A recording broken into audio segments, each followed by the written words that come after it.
शिव पुराण कथा का आयोजन किया गया है, जहां हजारों शिव भक्तों ने ब्रज की माटी से 1,51,000 पार्थिव शिवलिंग बनाए।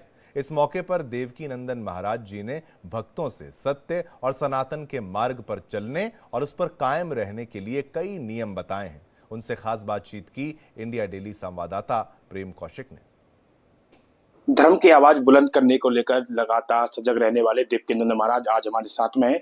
उनसे बात करेंगे कुछ मुद्दों पर लेकर। महाराज जी, लगातार धर्म परिवर्तन का मामला भारतवर्ष में जगह जगह से सामने आ रहा है। उत्तर प्रदेश में इस समय छांगुर बाबा छाए हुए हैं। धर्म परिवर्तन को लेकर बड़े बड़े नेटवर्क उनके सामने आ रहे हैं, बड़ी बड़ी चीजें सामने आ रही। क्या कहेंगे इसको लेकर आप? देखिए, आप उसे कोई सा बाबा कहो, मैं उसको कहूंगा झिंगुर बाबा। और वो झिंगुर बाबा जो है इस देश के लिए, हम सब सनातनियों के लिए वो दीमक है।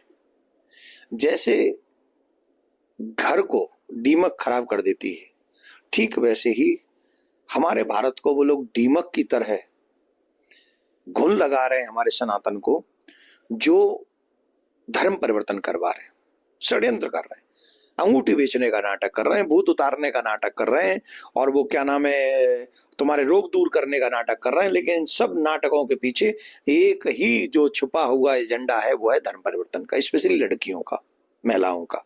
कितनी महिलाओं का नाम आया है इसमें। तो मैं सरकारों से और कोर्ट से भी यही निवेदन करूंगा, हाथ जोड़ के प्रार्थना करूंगा, ऐसी डीमक को जितना जल्दी हो सके इस देश से निकाल कर बाहर फेंकना चाहिए और वो सजा मिलनी चाहिए। ये एक जगह नहीं है, ये अकेला एक झिंगुर थोड़ी है। कहीं झिंगुर है, कहीं चेंटी है, कहीं चेंटा है, कहीं सांप है, कहीं अजगर है। बहुत बड़े पैमाने पे सब काम हो रहा है और सबका टारगेट है सनातन धर्म को लॉस करना, कमजोर करना और सनातनियों को कन्वर्ट करना। तो जब तक इस पे कंट्रोल नहीं होगा और ऐसे लोगों को खुलेआम फांसी नहीं होगी, तब तक बात बनेगी नहीं। महाराज जी, देखा गया कि ऐसे लोग सबसे ज्यादा उन्हीं लोगों को टारगेट करते हैं जिनकी या तो एक बेटी हो या अधिक अधिक संपत्ति हो, और उन्हीं को लेकर टारगेट करते हैं, उनकी संपत्ति को भी ले लेते हैं। भाई, उनका उद्देश्य है ना, जैसे को लव जिहाद कह लो, आप लैंड जिहाद कह लो, अब तो मनी जिहाद कह लो, सब वही चल रहा है।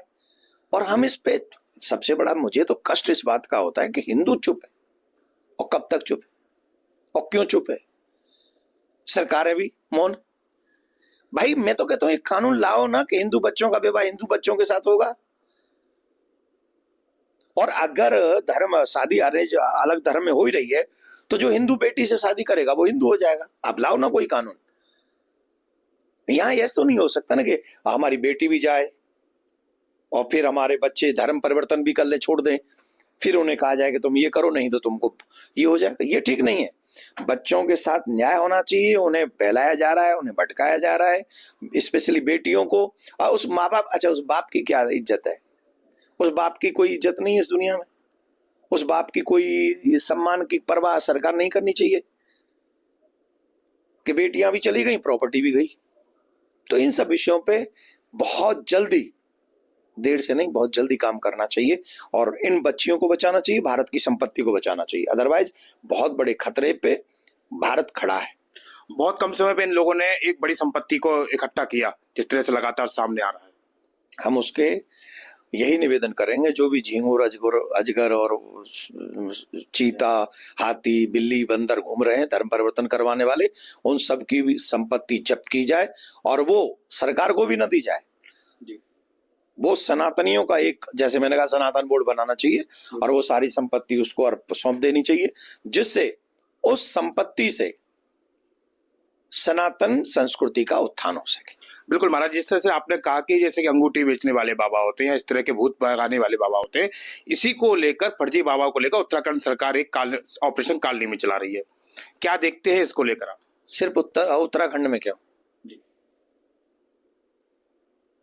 मेरे इतने बड़े शरीर में से आप सिर्फ एक उंगली को ही देखेंगे या उंगली का भी पोटुआ देखेंगे, उससे क्या होगा? ये ऑपरेशन कालनेमी पूरे देश में चलना चाहिए। और जो हिंदू धर्म को बदनाम करने के लिए भगवा कपड़ा पहनकर, त्रिपुंड लगाकर हमारी बहन बेटियों के साथ भी दुष्कर्म कर रहे हैं और फिर वो भगवा पहनकर दूसरे जो आ रहे हैं उनके साथ बुरा कर्म कर रहे हैं, फिर बदनाम क्या, ऊपर से कहते हैं बाबा। बाबा, ये बाबा है? अरे उसे बेहतर हुरों के पास जाना, वो बाबा कैसे है? तो ये पूरा षड्यंत्र है हमारे हिंदू धर्म को बदनाम करने का। तो पूरे देश में ये कालनेमी चलना चाहिए, जैसे ऑपरेशन कालनेमी चले तो साधु साधु रहे। और मैं तो आपके चैनल के माध्यम से एक और बात कहूंगा, किसी भी भगवाधारी को जो सड़क पे खड़े होके भीख मांग रहा है या तुम्हारे यहाँ आके भीख मांग रहा है, अगर वो पैसे मांग रहा है तो आप पैसा मत दो, किसी को भी मत दो। अगर सच्चा भी आ रहा तो पैसे मत दो, या तो भगवा उतार या फिर भीख मांगना बंद कर। और अगर तुझे कुछ चाहिए, भोजन ले ले, सर्दी पड़ रही है तो देखेंगे, कपड़ा भी दे देंगे, लेकिन पैसा नहीं देना चाहिए। धन्यवाद। महाराज जी, सनातन बोर्ड को लेकर आप लगातार काम कर रहे हैं, सनातन बोर्ड की मांग आपकी लगातार जारी है, क्या कहेंगे उसके लिए? और आपने सनातन बोर्ड पर एक किताब भी लिखी है। ये रही किताब, हमने सनातन बोर्ड पे किताब भी लिखी है। और मैं आपको बता दूं कि इस किताब में स्पष्ट है कि सनातन बोर्ड जरूरी क्यों है। जब आप इस किताब को पढ़ेंगे, ये देखो इसमें लिखा है आक्रांताओं का अत्याचार।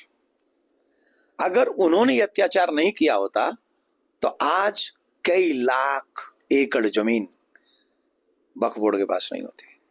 ठीक, अभी भी वो चल रहा है, लैंड ज्यादा अभी भी चल रहा है, लेकिन हमारे मंदिर सरकारों के अंडर हैं।